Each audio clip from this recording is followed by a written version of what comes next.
The coffee shop window fogged with November rain, blurring the street outside into watercolor streaks. He sat alone, nursing a cappuccino that had gone cold an hour ago, when he saw her. She walked past slowly, one hand resting on the unmistakable curve of her belly. 6 months pregnant, maybe 7. The world tilted sideways. His hand trembled as he set down the cup, the ceramic chattering against the saucer. 3 years of marriage. One devastating conversation. 6 months since the divorce papers were signed. And now this. The timeline carved itself into his brain with surgical precision. If she was 6 or 7 months along, that meant conception happened around April or May. They'd separated in March. The divorce was finalized in May. The math was impossible to ignore, yet somehow impossible to accept. During their marriage, she'd been adamant. "I'm not ready for kids," she'd said repeatedly, her voice firm whenever he'd broached the subject. He'd accepted it, though it hollowed something out inside him. He'd always wanted to be a father, had imagined tiny hands wrapped around his fingers, bedtime stories, teaching someone to ride a bike. But he loved her more than those dreams, so he'd folded them away. Then came the day she told him about the pregnancy. She'd been clinical about it, almost detached. "I'm pregnant. I'm not keeping it. I have an appointment next week." He'd felt the floor drop out from under him. "We could make this work," he'd pleaded. "I know you're scared, but we could." "No." Her voice had been ice. "This isn't a discussion. This is my choice, and I'm telling you as a courtesy." The appointment had been on a Tuesday. She'd gone alone, insisted on it. He'd sat in their apartment, staring at walls that suddenly felt like a cage, grieving for a child that would never exist. When she came home that evening, she was quiet, withdrawn. He'd tried to comfort her, but she'd shrugged him off. "It's done. I don't want to talk about it." They never did. The silence around that day grew teeth, chewing away at the foundation of their marriage. She became distant, staying late at work, taking weekend trips with friends he'd never met. When he'd try to connect, she'd snap at him or simply look through him like he was glass. The separation came 3 months later. She'd been the one to suggest it, and by then, he was too exhausted to fight. The divorce followed quickly, almost mechanically. No drama, no contested assets. She'd wanted out, and he'd let her go. Now, watching her disappear down the rain-soaked street, her hand cradling that pregnant belly, something crystallized in his chest. Not quite anger, not quite betrayal. Something colder and more certain. He pulled out his phone with shaking hands, opening the calendar app. March 15th, the day she'd moved out. May 23rd, the day the divorce was finalized. He counted backward from what he estimated was her due date. January, maybe early February. Conception, late April, early May. They'd still been legally married. Separated, but married. His mind raced through the last months of their marriage. The late nights. The mysterious texts she'd hide when he entered the room. The weekend she'd gone to visit her college roommate and come back smelling like cologne that wasn't his. The way she'd flinched when he tried to touch her. He'd blamed himself for their growing distance. Had thought maybe he'd been too pushy about wanting children, too clingy, too something.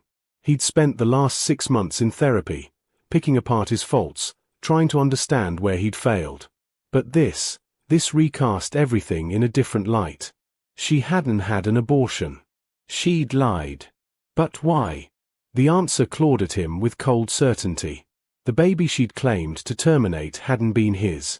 Or she'd already been pregnant with someone else's child and used the abortion story as a cover. Or... He stood abruptly, the chair scraping against the floor. Other patrons glanced up, startled. He needed to know. Needed to understand. This lie had cost him everything, his marriage, his chance at fatherhood, 6 months of self-blame and grief. He had to find out the truth, no matter how much it hurt. He didn't sleep that night. The ceiling of his studio apartment became a movie screen playing endless loops of her pregnant silhouette, the protective curve of her hand over her belly, the soft smile he'd glimpsed on her face before she turned the corner. That smile haunted him most of all. He'd never seen her look that way, peaceful, content, almost glowing. Certainly not during their marriage. By dawn, he'd made a decision. He needed answers, but confronting her directly would lead nowhere. She'd perfected the art of shutting him out long before the divorce. No, this required subtlety. He started with social media. She'd blocked him on everything immediately after the separation, but he created a dummy account, carefully designed to look like a real person. Photos borrowed from stock image sites, a smattering of generic posts about coffee and sunsets. He didn't send her a friend request. He didn't need to. Her accounts were public. What he found made his stomach turn. Photos of her blossoming pregnancy littered her Instagram, going back to July. Maternity shoots in flowing dresses. Plates of elaborate food with captions about eating for two. A picture of a nursery being painted a soft yellow. But it was the comments that drew his attention. "So happy for you and Daniel," one read. "You two are going to be amazing parents," said another. "About time Daniel made an honest woman of you." Daniel. He didn't recognize the name. He scrolled through her photos, going back, searching for a face to match the name. He found it in a post from March, right when they'd separated. "New beginnings," she'd captioned it. The photo showed her at a restaurant, leaning against a man with dark hair and an easy smile. Their body language spoke volumes, her hand on his arm, his eyes on her face with unmistakable adoration. The date stamp, March 17th. 2 days after she'd moved out of their apartment. He screenshot everything, his hands steadier now, his grief crystallizing into something harder. Then he went deeper, clicking through to Daniel's profile. Daniel Chen, according to his bio. Senior project manager at Technova Solutions. The same company where she worked. His heart hammered as he scrolled through Daniel's feed. There, a photo from February, a company retreat in the mountains. She was in the background, laughing at something Daniel was saying. Another from January, a group photo at a bar, but her eyes were only on Daniel. December, a Christmas party, the two of them under mistletoe, the caption joking about forced holiday fun. He sat back, the pieces falling into place with sickening clarity. This hadn't been a sudden thing. This had been building for months, maybe longer. While he'd been sleeping beside her, talking about their future, trying to save their marriage, she'd been falling in love with someone else. But the baby. When had she gotten pregnant? He pulled up a due date calculator online. If she was 6 to 7 months now, in late November, conception would have been in April or May. After she'd moved out. After she'd told him about the abortion. A horrible thought occurred to him. He opened his banking app, scrolling back to February. There, a charge to Women's Health Associates. $500. The amount she'd told him the procedure would cost. He'd insisted on paying, had watched their joint account decrease by exactly that amount. But what if she hadn't had an abortion at all? What if she'd simply pocketed the money and lied? No. He forced himself to think clearly. She'd been genuinely upset for days after that supposed appointment. Withdrawn. Emotional. She'd bled, he remembered seeing evidence of it. She'd complained of cramping. But women could bleed for other reasons. And what if her emotional state hadn't been about losing a baby, but about guilt? About the affair she was having? About the lies she was building? He needed more than social media stalking.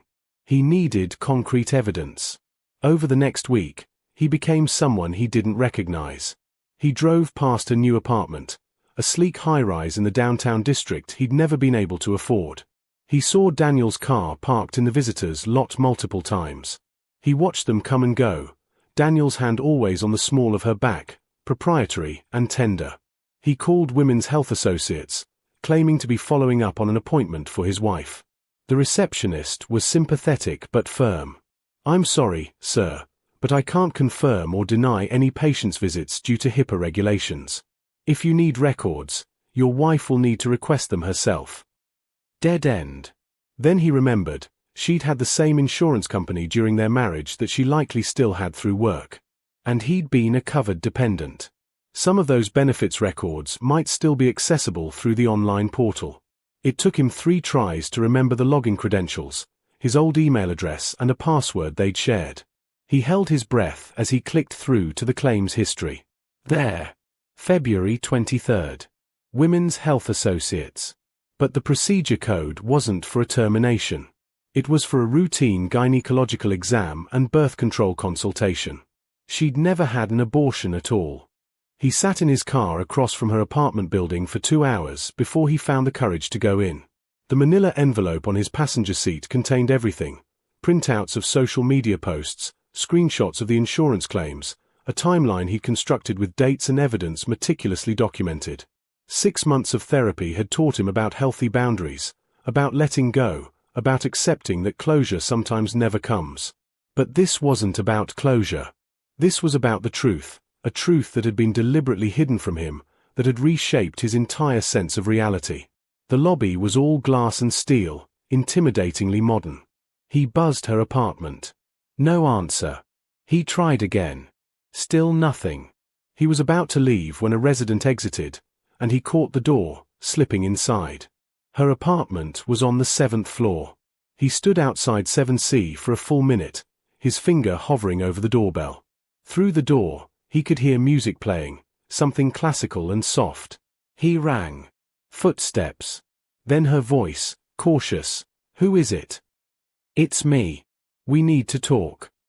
Silence stretched so long he thought she wouldn't answer. Then the locks clicked, and the door opened a crack, the chain still engaged. Her face appeared in the gap, and he saw the immediate wariness in her eyes. "What are you doing here?" "I saw you," he said simply. "Last week. At the coffee shop on Meridian." Her face paled. "You've been following me." "No. It was a coincidence. But after I saw you, I started looking for answers." He held up the envelope. "And I found them." She closed her eyes briefly. When she opened them, something had shifted. The wariness was still there, but underneath it, he saw resignation. Maybe even relief. "You should have left it alone. You lied to me. About everything. Please keep your voice down. Daniel's asleep." The mention of the other man's name, spoken so casually, so domestically, sent a spike of pain through his chest. "I don't care about him right now. I care about the baby. About the abortion that never happened. About the $500 you took from me for a procedure you never had." Her jaw tightened. "Fine. Come in. But quietly." She unlatched the chain and opened the door. The apartment was beautiful. High ceilings, hardwood floors, furniture that actually matched. A pregnancy pillow sat on the couch. Baby books were stacked on the coffee table. On the wall hung a framed sonogram image. "Nice place," he said, unable to keep the bitterness from his voice. "Upgraded from what we had. Don't." Her voice was sharp. "Don't come into my home and judge my life. Your life that was built on lies." She moved to the couch, lowering herself carefully. In the soft lamplight, her pregnancy was even more evident. 7 months, he estimated. Maybe more. "What do you want?" she asked tiredly. "An apology? An explanation? What will make you leave me alone?" "The truth. Just the truth." He sat across from her, the envelope on his knees. "When did you get pregnant? And whose baby is it?" She was quiet for so long he thought she wouldn't answer. Then, "I got pregnant in April. The baby is Daniel's. Due date is February 8th. April. After she'd moved out. The relief was immediate and confusing. At least the child wasn't his, wasn't another lie. But it was quickly replaced by a deeper anger. And the abortion in February. There was no abortion. "I know. I saw the insurance records. You had a birth control consultation. So what was the $500 for?" She looked away. "First month's rent deposit. I needed money to move in with Daniel, and I knew you wouldn't just give it to me if I asked." The words hit like physical blows. "So you invented a pregnancy.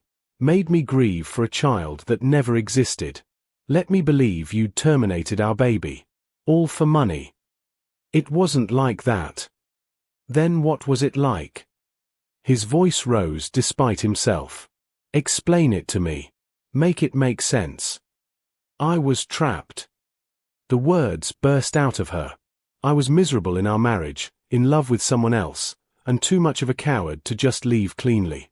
You were so good, so understanding, so willing to work on things. It made me hate myself. And I thought, she stopped, swallowing hard.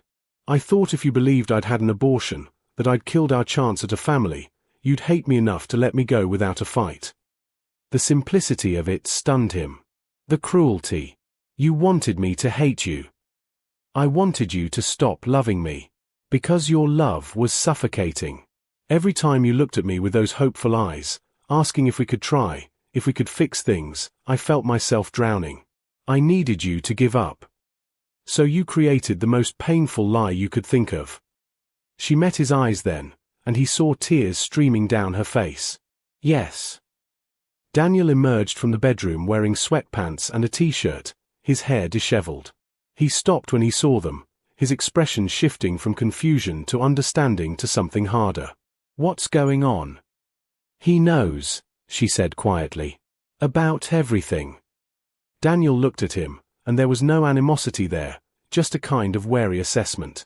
You're her ex-husband. I am. You should leave. This isn't good for her, or the baby. Stress. Don't. The word came out sharp. Don't talk to me about what's good for her.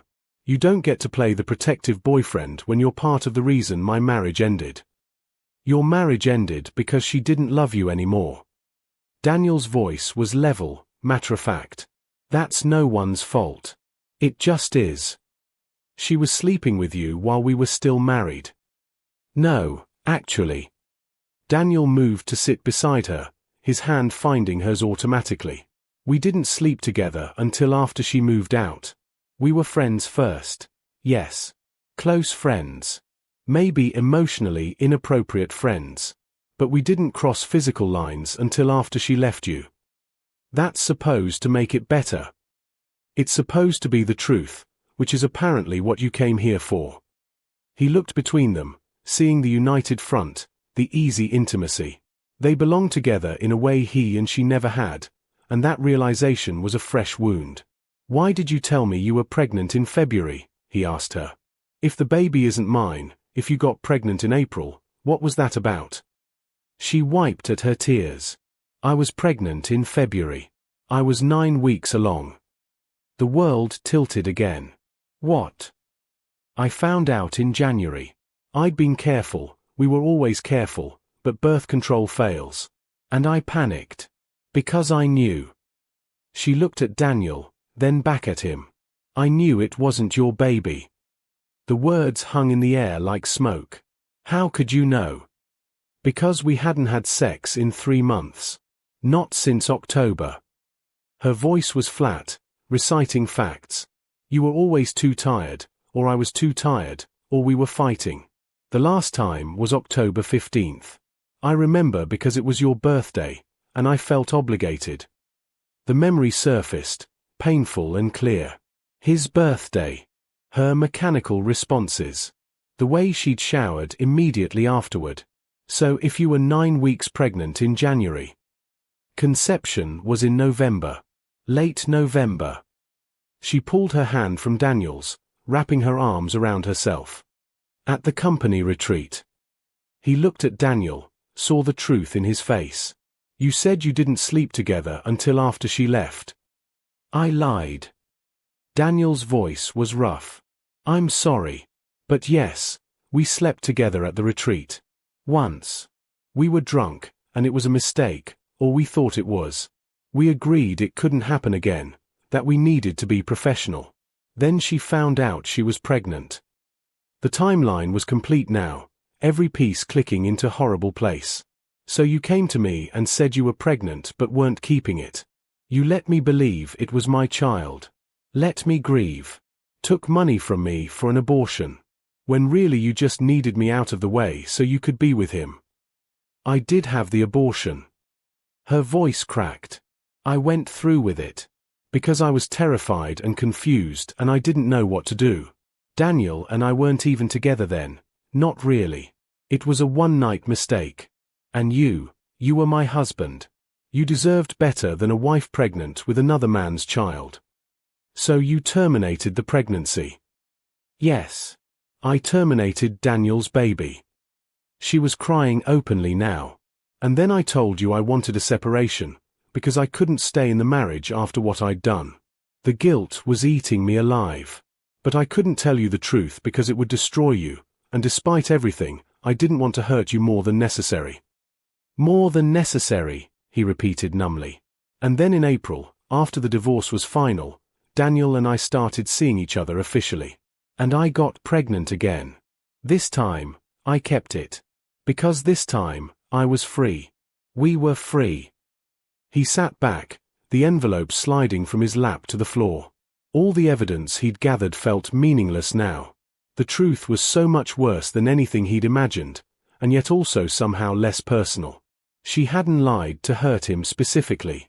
She'd lied to protect herself, to make her escape easier.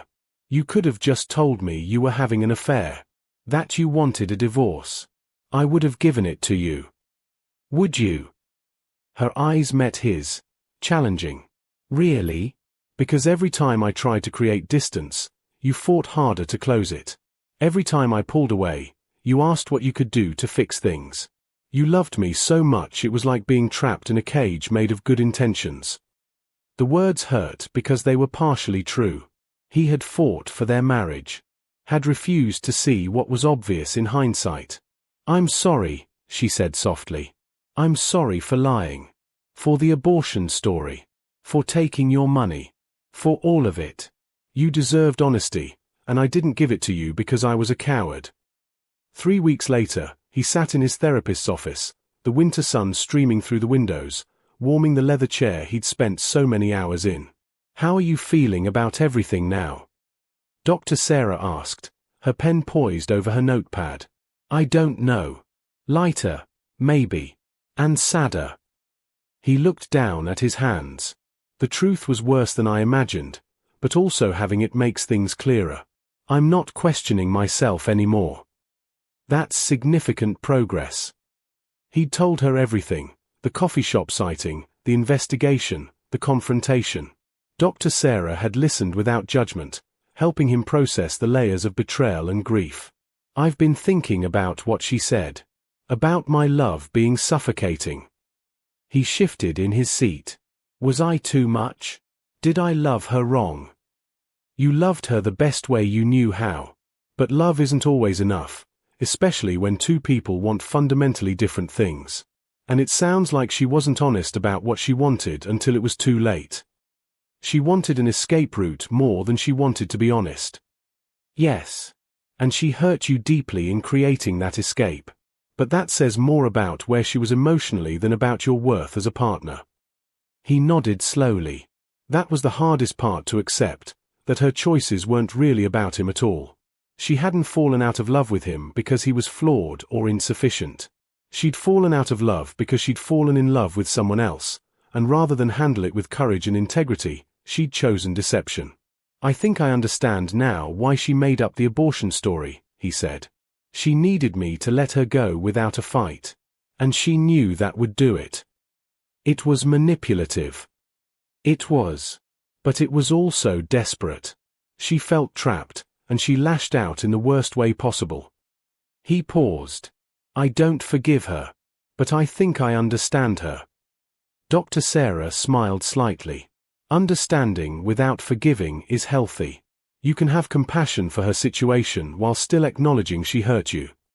They sat in comfortable silence for a moment. Then he said, I heard from her last week. She sent me a letter. Do you want to talk about it? He pulled the envelope from his jacket pocket. He'd read it a dozen times, the words seared into his memory. But he unfolded it anyway, looking at her familiar handwriting. She apologized again. Said she knows nothing she can say will undo the damage. But she wanted me to know that the baby's due in February, and they're naming her Emma. And that she hopes someday I find someone who loves me the way I deserve to be loved. His voice caught. She said I'd make an amazing father someday, and she's sorry she couldn't be the one to give me that. How did that make you feel? Angry. Sad. But also, I don't know. It felt like a real apology. Not one designed to make herself feel better, but one that acknowledged what she took from me. He refolded the letter carefully. I'm not going to respond. But I'm also not going to throw it away. That seems wise. He'd made other changes too. He'd deleted the dummy social media account, stopped checking her profiles. He'd picked up hobbies he'd abandoned during his marriage: woodworking, hiking, cooking elaborate meals just for himself. He'd started dating, nothing serious, just coffee dates and dinners with women he met through apps. It felt strange, learning to be single again, but also freeing. Last week, he'd gone on a third date with someone, a kindergarten teacher named Amy who laughed loudly and told terrible jokes and didn't remind him of his ex-wife at all. They'd kissed goodnight, and he'd felt something he hadn't felt in years: possibility. I think I'm ready to move forward, he told Dr. Sarah. Really move forward, not just say I am. What does that look like for you? It looks like accepting that my marriage ended, and it wasn't entirely my fault. It looks like believing I can have the life I want, the partner, the kids, the whole thing, just not with her. It looks like forgiving myself for not seeing the signs sooner and for loving someone who couldn't love me back the same way. Dr. Sarah's smile was warm. That sounds like real healing. As he left the office, stepping into the bright December afternoon, he felt something shift inside him. The weight he'd been carrying, the grief, the confusion, the self-blame, didn't disappear entirely. Healing wasn't linear, and he knew there would be hard days still to come. But for the first time since seeing her pregnant outside that coffee shop, he felt like himself again. Not the man he'd been during the marriage, constantly trying to fix something that was broken. Not the man he'd been immediately after the divorce, drowning in guilt and questions. But someone new. Someone who'd been hurt and had chosen to heal. Someone who knew his own worth and wouldn't settle for less than genuine love. His phone buzzed. A text from Amy: "Still on for dinner tomorrow? I found this amazing Thai place." He smiled and typed back, "Absolutely. Can't wait." And he meant it. The past was still there, with all its pain and complications. The truth he'd uncovered hadn't brought closure, nothing ever really did. But it had brought clarity, and clarity was enough. He walked to his car, the winter sun on his face, and thought about the future.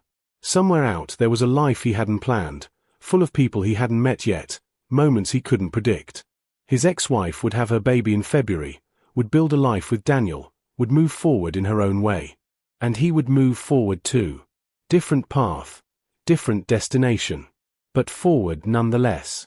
The baby that never was, both the one she'd claimed to abort and the one that had been real, would always be a shadow in his story. But shadows proved there was light somewhere. And he was finally ready to step back into it.